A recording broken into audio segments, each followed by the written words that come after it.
In today's episode, we'll see how Carol Dweck's notion of fixed and growth mindsets apply in performance, specifically athletic performance. We'll see what happens to fixed mindset naturals, how mindset affects career longevity, and how mindset determines whether or not a person is a team player.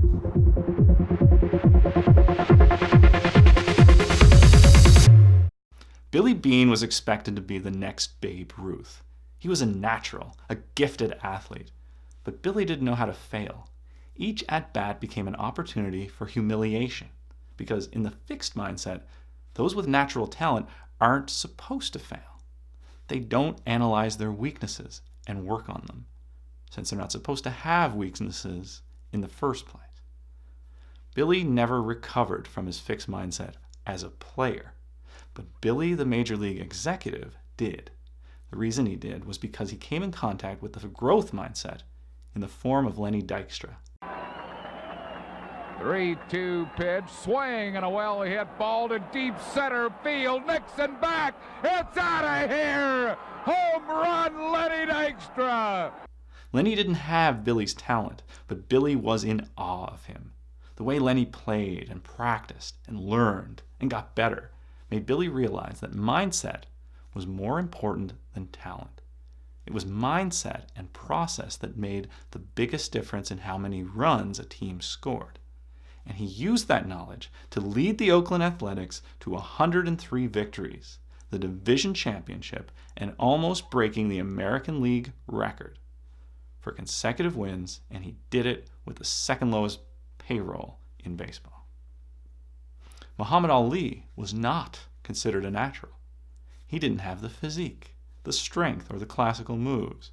He didn't block punches with his arms and elbows. He punched like an amateur and kept his jaw exposed.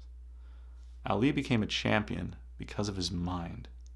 Today we look at Ali and see the body of a great boxer, and we don't understand why the experts at the time failed to see this. We still think it's all about physical endowment. Wilma Rudolph was certainly not born with the physical characteristics of a champion athlete. She was born premature and was always sick as a child. She had polio at age 4, which paralyzed her left leg, but after 8 years of physical therapy, she shed her leg brace and began to walk normally. She lost every race she entered in her first official track meet, but in 1960, at the Rome Olympics, she won 3 gold medals for sprints and relay and became known as the fastest woman on earth. At the end of her career, she said, "I just want to be remembered as a hard-working lady." In the 1950s and 60s, Maury Wills wanted to be a Major League Baseball player. When the Dodgers signed him, his hitting wasn't good enough yet.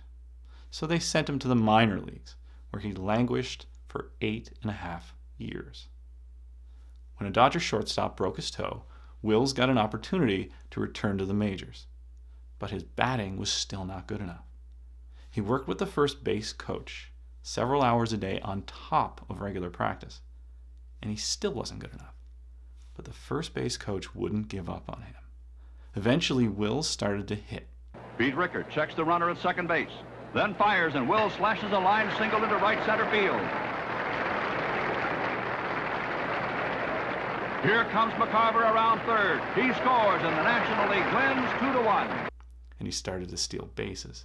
He went on to break Ty Cobb's record for stolen bases and was voted National League MVP that season. On this day in 1962, the Dodgers were in St. Louis. Maury Wills had a big night, stole number 96 and number 97 to break Ty Cobb's record. As you may or may not know, Maury went on to steal 104 bases. Can someone born with natural talent ever learn the growth mindset when everything comes so easily to them? Yes, they can. Athletics came easily for Bruce Jenner, but reading didn't. He was dyslexic, and that made all the difference. Being dyslexic taught Jenner that the way you get ahead in life is hard work. Red Sox pitcher Pedro Martinez never learned this lesson. In a series against the Yankees that would determine who would be going to the World Series, the Red Sox started falling behind. Martinez hit a batter with the ball, threatened another, and then attacked 72-year-old Yankee coach Don Zimmer. Having a fixed mindset, Martinez couldn't cope with setbacks. Handling of setbacks is exactly what people with a growth mindset are so good at. The growth mindset also helps with career longevity. John Wooden said, "I believe ability can get you to the top, but it takes character to keep you there." Career longevity means being able to deal with failure. Michael Jordan described this well in his Nike ad. I've missed more than 9,000 shots in my career. I've lost almost 300 games. 26 times I've been trusted to take the game-winning shot and missed. I've failed over and over and over again in my life. And that is why I succeed. The growth mindset helps you take charge of the processes that lead to and maintain success. Knowing how difficult it is to have a reliable swing in golf, Tiger Woods' father taught Tiger how to manage his attention on the golf course. He would make loud noises and throw things as Tiger was about to swing. He taught Tiger how to think about course management when Tiger was 3 years old. As a result, Tiger takes control of all parts of the game, experimenting constantly to learn what works and what doesn't. He manages his motivation by making practice fun, proving to himself that he can hit a certain shot on command. In contrast, people with fixed mindsets don't take charge of their own success. They don't consider themselves to be works in progress, but finished products. So instead of taking charge, they protect themselves, they lament, and they blame. Keyshawn Johnson was a talented player devoted to validating his own greatness. He said, "I'm a team player, but I'm an individual first." This mindset resulted in him being traded to the Jets and then deactivated by the Buccaneers. Real star players, when interviewed after the game, use the word "we," not "I." They see themselves as part of a team. People like Johnson see their teammates as apart from themselves. They see them as people who are privileged to participate in their greatness.